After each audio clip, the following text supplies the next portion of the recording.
बच्चों, पिछले टर्न पर हमने 10 क्वेश्चन डिस्कस किए थे CNS के। आज आगे भी हम डिस्कस करेंगे। अगला क्वेश्चन है, select the inhalational general anaesthetic which is metabolise in the body to significant extent.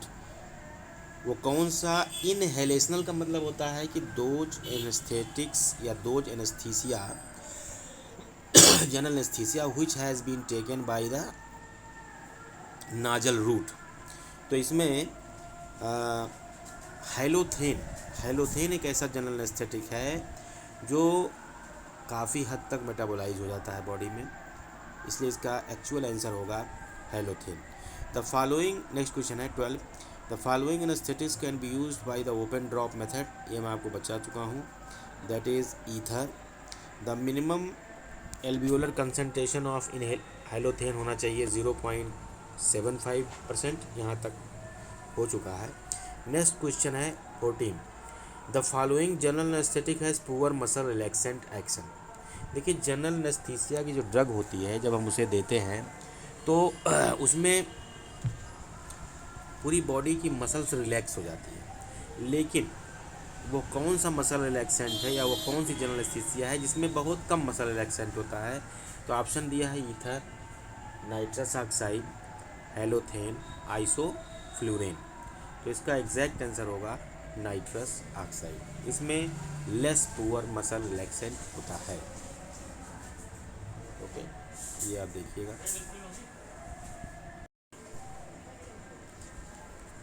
Next question, select the correct statement about nitrous oxide. Next question है, select the correct statement about nitrous oxide. देखिए बच्चों, option a दिया हुआ है, it irritate the respiratory mucosa. B दिया है, it has poor analgesic action. C दिया है, it is primarily used as a carrier and adjuvant to other anaesthetics. It frequently induces post anaesthetic nausea and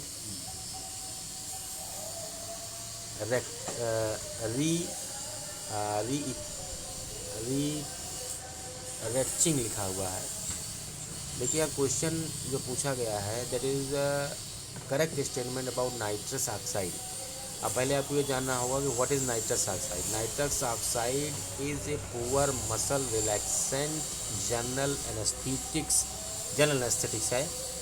तो जाहिर सी बात है कि general anaesthetic है, तो इसका आंसर आप क्या बता देंगे। It is primarily use as a carrier and adjuvant to other anaesthetic. मतलब एक सब कह सकते हैं कि ये नाइट्रस ऑक्साइड तो बहुत कम यूज़ की जाती है, लेकिन ये और एनेस्थेटिक्स को की कैरियर भी है और उसके साथ दिया जा सकता है। That is the combination of other general anaesthetics. Next question देखिए, ether is still used as a general anaesthetic in India, specially in peripheral hospital, because it is non explosive. Non explosive मतलब होता है कि अगर इसे आप किसी चिंगारी या कहीं पे आग के पास रखेंगे तो विस्फोट हो जाएगा। It is pleasant smelling and non irritant. इसकी जो स्मेलिंग है वो प्लीजेंट है और नॉन इरिटेटिंग है। It induces anaesthesia rapidly. It is cheap and can be administered without anaesthetic machine. तो ईथर जो है, ये एक ऐसा जनरल एनेस्थेटिक इंडिया में है जो पेरीफेरली हॉस्पिटल में यूज़ किया जा रहा है। उसका कारण क्या है?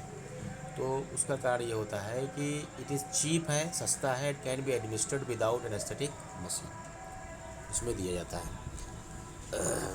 नेक्स्ट क्वेश्चन है, a general anaesthetics halothane has the following advantages except. अगर आप जनरल एस्थीसिया के तौर पर हैलोथेन का यूज़ करते हैं तो उसका एडवांटेज क्या है, एक्सेप्ट मतलब इन चारों ऑप्शन के अलावा। वेरी गुड एनाल्जेसिक एक्शन है। बी ऑप्शन है, non inflammable and non explosive है। Reasonably rapid induction of anaesthesia है। प्लीजेंट एंड नॉन इरिटेटिंग है। तो यहाँ पर ऑप्शन होगा वेरी गुड एनाल्जेसिक एक्शन। इसमें दर्द को कम करने की काफ़ी अच्छी प्रॉपर्टी है, इसलिए इसको यूज़ किया जाता है। याद रखिएगा, halothane is a very good analgesic action. Following advantage except लिखा हुआ है। एक्सेप्ट का मतलब इसमें एनाल्जेसिक एक्शन नहीं है। सॉरी, इसमें मैं गलत बोल गया।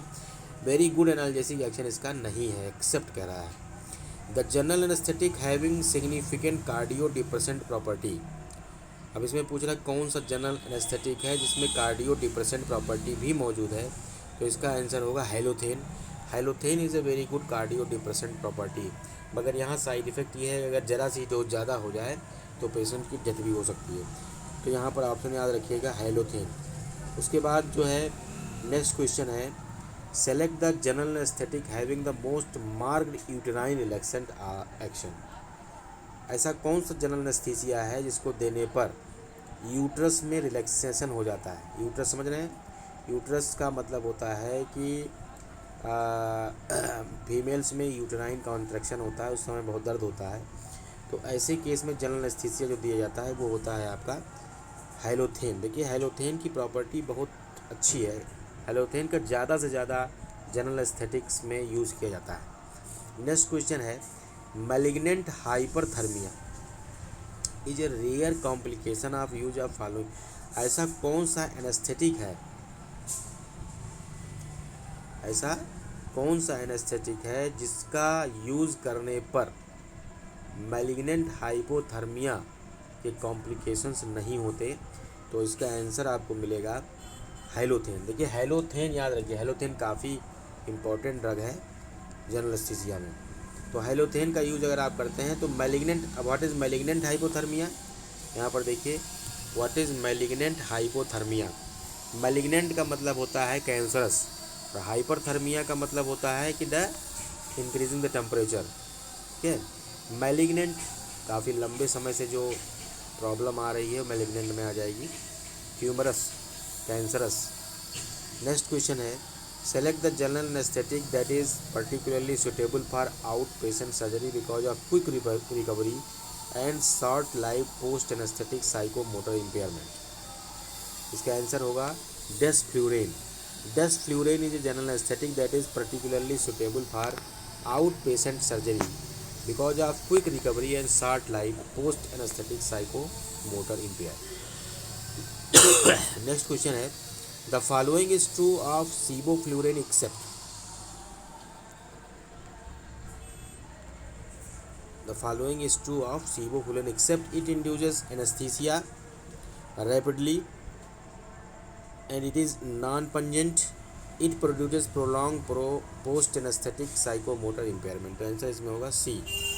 नेक्स्ट क्वेश्चन है, the drug used mainly for induction of general anaesthesia is thiopentone sodium, fentanyl डाई, droperidol, ketamine, all of the. इसमें आंसर होगा आपका थायोपेंटेनोन सोडियम। याद रख लीजिए इसको, induction of general anaesthesia, mainly for induction of general anaesthesia.